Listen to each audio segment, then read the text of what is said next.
லக்ஷ்மி ஸ்ரீ சேனலில் இன்றைக்கி வந்து ஒரு ஹெல்த்தியான அரிசி இல்லாத ஒரு பிரேக்ஃபாஸ்ட்டு எப்படி செய்யுதுன்ட்டு பார்க்கலாங்க. அதுக்கு தேவையான பொருள் என்னன்ட்டு நம்ம பார்க்கலாங்க. பவுல் எடுத்துக்கோங்க. ஒரு கப்பு வந்து நான் வெள்ளைச்சோளம் எடுத்துருக்கேங்க.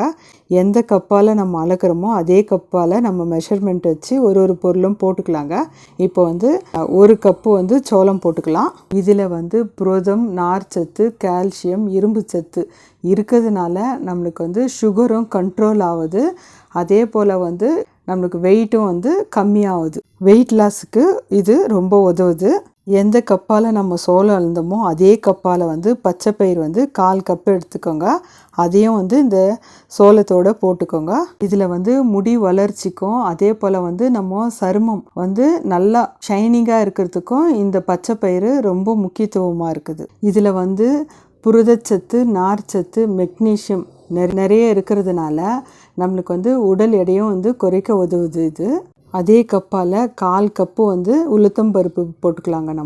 நான் வந்து வெள்ளை உளுத்தம்பருப்பு எடுத்துருக்கேங்க. நீங்கள் வேணால் கருப்பு உளுத்தம்பருப்பு கூட இதுக்கு நீங்கள் போட்டுக்கலாம்.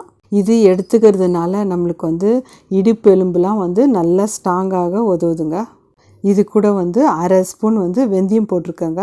வெந்தயம் போட்டுட்டு நம்ம தண்ணி ஊற்றி 4-5 டைம் நல்லா வந்து கழுவிக்கலாங்க. இதில் வந்து மண், தூசெல்லாம் இருக்குங்க. நல்லா கழுவி எடுத்துக்கலாங்க.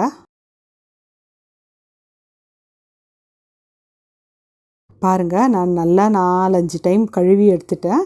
இப்போ வந்து நல்லா இந்த பயிர் முழுகிற அளவுக்கு நம்ம தண்ணி ஊற்றிடலாங்க. தண்ணி ஊற்றிட்டு இது வந்து 7 ஹவர்ஸ் இல்லைன்னா 8 ஹவர்ஸ் நல்லா ஊறணுங்க. இப்போ ஒரு தட்டு போட்டு மூடி நான் ஊற வச்சு எடுத்துக்கிறேங்க. பாருங்கள், நல்லா நான் 8 ஹவர் ஊற வச்சு எடுத்துக்கினேன். நல்லா சோளம் எல்லாம் நல்லா ஊறி வந்திருக்குதுங்க. இப்போ வந்து இந்த தண்ணியை வெடிகட்டிட்டு நம்ம வந்து மிக்ஸி ஜாரில் நம்ம போட்டுக்கலாங்க. இப்போ மிக்ஸி ஜாரில் போட்டு நல்லா நம்ம நைஸாக அரைச்சி எடுத்துக்கலாங்க. ஏன்னா வந்து சோளம் வந்து நம்ம என்ன தான் அரைச்சாலும் லைட்டாக வந்து திப்பியாக இருக்குங்க. நம்ம நைஸாக அரைச்சி எடுத்துன்னு வந்துடலாங்க. இது பாருங்கள், நல்லா நான் நைஸாக அரைச்சி எடுத்துன்னு வந்துட்டேன். இந்த மாதிரி தாங்க நைஸாக அரைச்சி எடுத்துக்கணும். நம்ம பாருங்கள், இதே போல் தான் நைஸாக அரைச்சின்னு வரணும். ஒரு பவுலில் நம்ம ஊற்றிக்கலாம். அதை நிறைய தண்ணி ஊற்றி அலம்பி ஊற்றக்கூடாதுங்க. கெட்டி பதமாக இருந்தால் தான் நம்ம நல்லாயிருக்கும் புளிச்சு வரத்துக்கு. இதையும் வந்து கொஞ்சம் உப்பு போட்டு நல்லா கை போட்டு நம்ம நல்லா கரைச்சி எடுத்துட்டு இதுவும் வந்து அட்லீஸ்ட் ஒரு 6 ஹவர் புளிக்கட்டுங்க. ஒரு தட்டு போட்டு மூடி வச்சிடலாம். பாருங்கள், 6 ஹவர் ஆயிடுச்சுங்க. இப்போ வந்து நல்லா புளிச்சு வந்திருக்குது பாருங்கள். இந்த அளவுக்கு புளிச்சிருந்தால் போதுங்க. நம்ம வந்து ஓவராக புளிச்சிட்டாலும் நம்மளுக்கு புளிப்பு வாசனை ஜாஸ்தி இருக்குங்க. நல்லா கலக்கிட்டு இப்போ வந்து நம்ம இட்லியாக தாங்க ஊற்ற போகிறோம். இட்லி தட்டில் நான் எண்ணெய் தடவி வச்சுருக்கேங்க.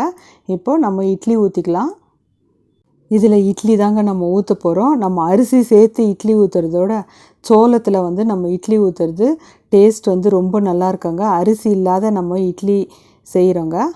இட்லி பாத்திரத்தில் நான் தண்ணி ஊற்றி வச்சுருக்கேங்க. நல்லா கொதிக்குதுங்க. இப்போ நம்ம 10 நிமிஷம் ஸ்பீடில் வச்சு வேக வச்சுட்டு ஸ்லோவில் வந்து ஒரு 3 நிமிஷம் வேக வச்சு எடுத்துருக்கேங்க. ரெடி ஆயிடுச்சு பாருங்கள். இட்லி நல்லா வெந்துடுச்சுங்க. இப்போ நம்ம எடுத்துடலாம். ஒரு 5 நிமிஷம் வந்து ஆறணுங்க. ஆறின உடனே இப்போது நம்ம ஒரு ஸ்பூனை போட்டு நம்ம எடுத்தோம்னாவே வந்துடுங்க இட்லி. பாருங்கள், இட்லி வந்து ரொம்ப நல்லா இருக்குது.